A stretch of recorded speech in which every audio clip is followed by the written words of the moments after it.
চাঁদাবাজি বন্ধ হলে উপকার কি শুধু মুসলমানরা পায়? তাহলে চাঁদাবাজি বন্ধ হলে সবাই উপকৃত হবে।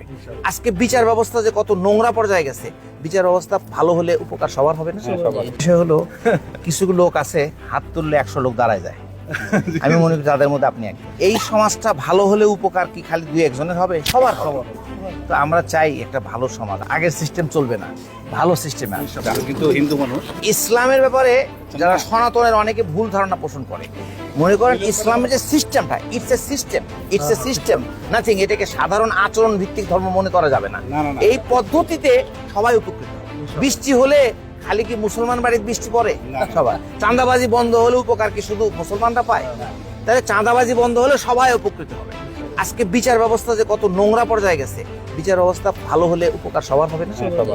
জিনিসের দাম বাড়লে কষ্ট কি শুধু মুসলমানের হয়? সবার হয়। তার মানে এই যে চিকিৎসা ব্যবস্থা ভেঙে পড়ছে, পড়াশোনা ভেঙে পড়ছে, জিনিসপত্র ভেজাল ভরে গেছে, অন্যায় অবিচারে ভরে গেছে, এগুলো পরিবর্তন করার জন্য একটা ভালো নিয়ম পদ্ধতি দরকার, সৎ মানুষ দরকার।